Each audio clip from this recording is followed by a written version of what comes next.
السلام علیکم ورحمۃ اللہ وبرکاتہ۔ طالب علموں، آج ہم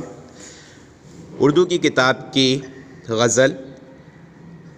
جو اس کے شاعر میر تقی میر صاحب ہیں اور ان کی غزل کا عنوان ہے فقیرانہ آئے صدا کر چلے، اس کو پڑھتے ہیں اور اس کے اشعار کی تشریح سمجھنے کی کوشش کرتے ہیں۔ غزل پر چلنے سے پہلے ہم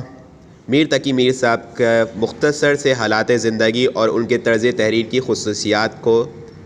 تھوڑا یہاں پر بیان کرتے ہیں۔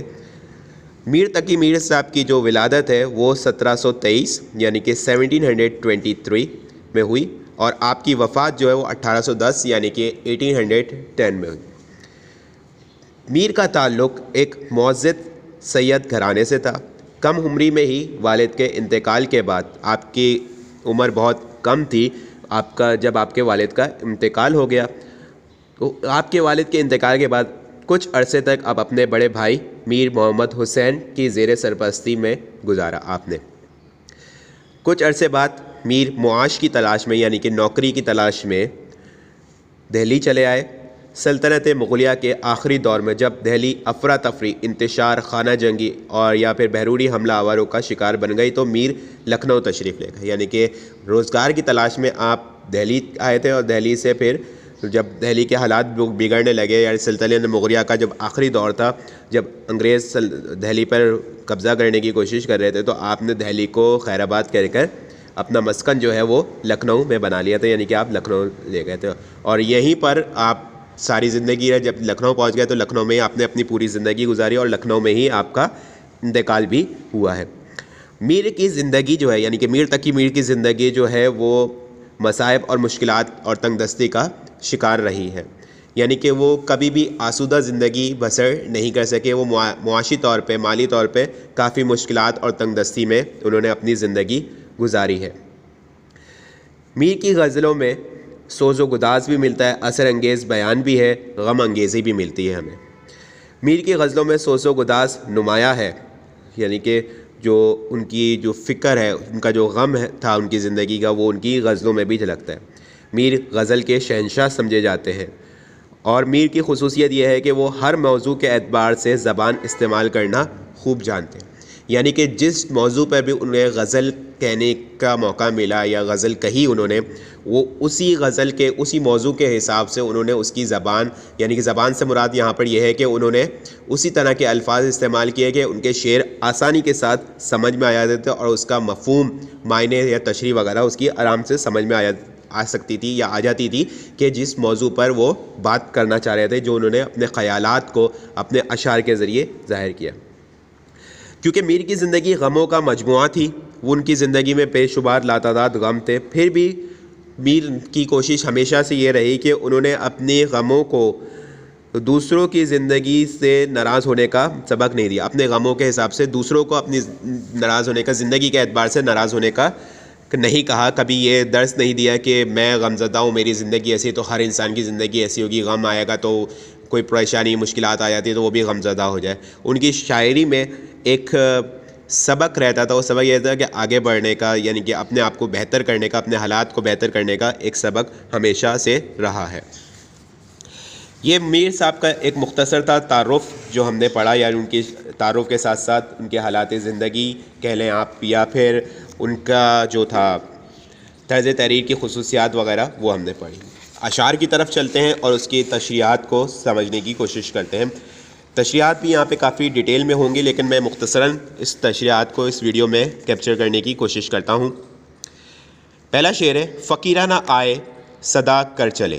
میاں خوش رہو ہم دعا کر چلے۔ اس شعر میں میر کہتے ہیں کہ ہم نے اس دنیا سے نہ کچھ لیا،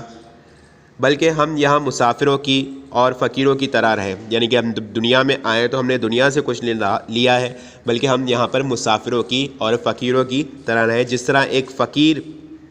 دنیا میں آ کر اپنے حصے کا کام کرتا ہے، ایک شخص دنیا میں آ کر اپنے حصے کا کام کرتا ہے، اسی طرح ایک فقیر ایک گھر کے آگے صدا لگاتا ہے،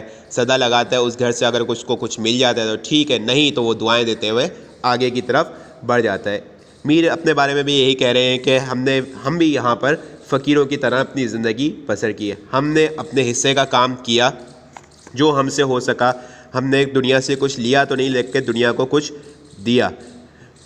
ہی دے کر ہی جا رہے ہیں. ہم خالی ہاتھ آئے تھے اور جا بھی اس دنیا سے خالی ہاتھ رہے ہیں. ہمارے ساتھ کیا کیا جا رہا ہے؟ ہمارے صرف نیک اعمال جا رہے ہیں، یعنی کہ نیک یا برے اعمال ہمارے ساتھ جا رہے ہیں. نیک اعمال جو ہمیں آخرت میں بخشش کا وسیلہ بن جائیں گے، ذریعہ بن جائیں گے. اور ہم یہی کہتے ہیں کہ دنیا میں آنے والا ہر انسان دنیا میں اپنی زندگی ایک فقیر یا پھر ایک مسافر کی حیثیت سے بسر کرے، کیونکہ جو اس دنیا میں آیا ہے اسے اس دنیا سے واپس بھی جانا ہے. اس کے علاوہ مزید میر تقی میر نے اس شعر میں یہ بات کہی ہے کہ ہم دنیا سے، اب کیونکہ ہمارا دنیا سے جانے کا وقت قریب ہے، ہم دنیا سے جا رہے ہیں. ہم دنیا کو اس وقت بھی کچھ دے تو نہیں سکتے، لیکن ہم دعاؤں کی صورت میں ایک تحفہ دنیا کو دے کر جا رہے ہیں. اور اس دعا کا جو لب لباب ہے، جو مین پوائنٹ ہے، یعنی کہ تھیم جو ہے وہ یہی ہے کہ جو شخص بھی دنیا میں آیا، 4 دن کی دنیا ہے، 4 دن بعد اسے اس دنیا سے رخصت ہونا ہی ہے. اگلا مصرع شعر ہے: جو تجھ بن نہ جینے کو کہتے تھے ہم، سو اس عہد کو اب وفا کر چلے. اس کی تشریح میں میر کہتے ہیں ہم اپنے محبوب سے کہتے تھے کہ تم بن ہم جی نہ سکیں گے، ہم تمہارے بغیر زندہ نہیں رہ سکتے، تمہارے بغیر مر جائیں گے اور ہماری موت کا وقت آ گیا. یہ جو ہم دنیا میں کہتے تھے، اب حقیقتاً ایسا وقت آ گیا ہے کہ ہم اس دنیا کو خیر آباد کہہ رہے ہیں، ہم اس دنیا سے رخصت ہو رہے ہیں، ہماری دنیا سے جانے کا وقت ہو گیا ہے.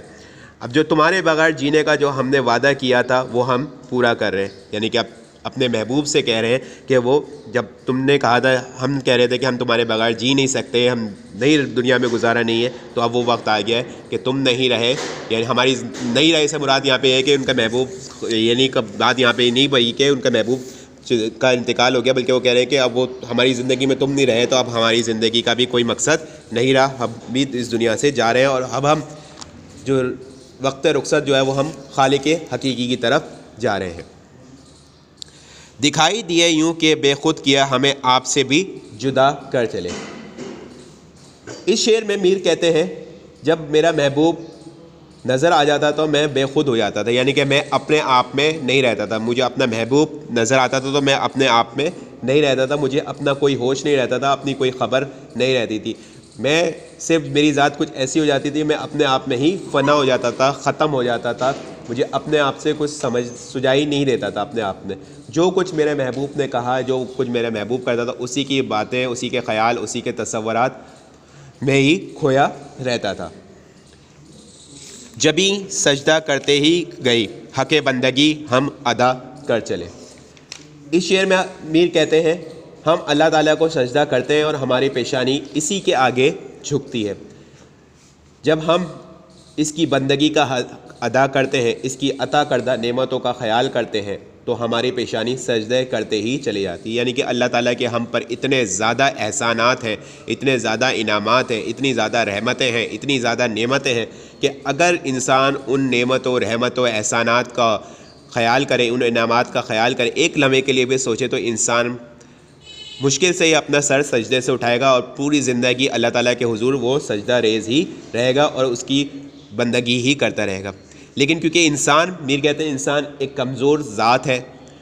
وہ محدود ہے. انسان جتنی بھی کوشش کر لے کہ اپنے رب یعنی کہ اللہ تعالیٰ کی بندگی کا حق وہ ادا کر ہی نہیں سکتا. بے شک انسان نیک اعمال کرنے کی کوشش کرتا ہے، نیکی کی توفیق بھی اللہ تعالیٰ کی طرف سے ہی ہوئی ہے، لیکن انسان کیونکہ خطا کا پتلا ہے، اس سے بہت ساری خطائیں، غلطیاں اور گناہ زندگی میں سرزر ہوتے ہیں، اور وہ انہی گناہوں کا، غلطیوں کا اور خطاؤں کا کفارہ ادا کرتا رہتا ہے. اور کفارے کی صورت بھی یہی ہوتی ہے کہ وہ اپنے رب کے سامنے سجدہ ریز رہتا ہے. شاعر یہی کہتے ہیں، شاعر سے مراد یعنی کہ میر تقی میر یہی کہتے ہیں کہ ہم نے بھی ہماری زندگی میں بھی ہم سے جو غلطیاں، جو کوتاہیاں یا جو گناہ سرزر ہو گئے ہیں، ہم اس کی بندگی کا حق ادا کرنے کی کوشش کرتے رہے اور اللہ تعالیٰ کے سامنے سجدہ ریز رہے. لیکن یہ ممکن ہی نہیں ہو سکا کہ ہم اللہ تعالیٰ کے سامنے اللہ تعالیٰ کے لیے اس کی بندگی کا حق ادا کر سکیں. کچھ نہ کچھ اثر رہ ہی جاتی ہے انسان سے، کیونکہ انسان جو ہے وہ ایک کمزور ذات ہے. کہے کیا جو پوچھے کوئی ہم سے میر، جہاں میں تم آئے تھے کیا کر چلے. اس شعر میں کہتے ہیں کہ انسان دنیا میں آ کے اپنی تخلیق کا مقصد ہی بھول جاتا ہے کہ اللہ تعالیٰ نے اسے پیدا کیوں فرمایا ہے، کیوں اس دنیا میں بھیجا ہے۔ انسان کی تخلیق کا مقصد جو ہے وہ اللہ تعالیٰ کی اطاعت اور فرما برداری ہے، اس کے احکامات پر اپنا سر کو جھکا دینا ہے، اس کا ہر حکم ہر احکام جس طرح نازل ہوا ہے قرآن کی صورت میں یا حدیث نبوی کی صورت میں اسی طرح منوان ماننا ہے، تسلیم کرنا ہے، ان گنت نعمتوں کا شکر ادا بھی کرنا ہے اس کے ساتھ ساتھ۔ لیکن دنیا میں آ کر انسان ان سارے کاموں کو فراموش کر دیتا ہے اور اپنی زندگی کا نصب العین جو بناتا ہے وہ ان کاموں پہ آ جاتا ہے جس کا حکم نہیں دیا گیا، وہ سارے کام وہ چھوڑ دیتا ہے جس کا حکم دیا گیا، ان سارے کاموں پہ آ جاتا ہے جس کا حکم نہیں دیا گیا۔ اس کی زندگی کا نصب العین یہی ہو جاتا ہے۔ پھر جب وہ وقت رخصت، جب اس کا آخری وقت آتا ہے تو پھر وہ اللہ تعالیٰ کے سامنے جب پیش کیا جاتا ہے تو وہ ایک شرمندہ صورت بنا کر اللہ تعالیٰ کے حضور کھڑا ہوتا ہے۔ شاعر کہتے ہیں کہ افسوس انسان کس لیے آیا تھا اور کیا کر کے جا رہا ہے۔ ہم سے بھی کوئی پوچھے گا کہ دنیا میں کیا کرنے آئے تھے اور کیا کر کے جا رہے ہو، تو ہم بھی کوئی جواب نہیں دے سکیں گے، کیونکہ ہم نے بھی اپنی زندگی صرف انہی کاموں میں گزار دی جن کا حکم نہیں تھا، ان کاموں میں بہت کم وقت گزارا جس کا حکم ہمیں دیا گیا تھا۔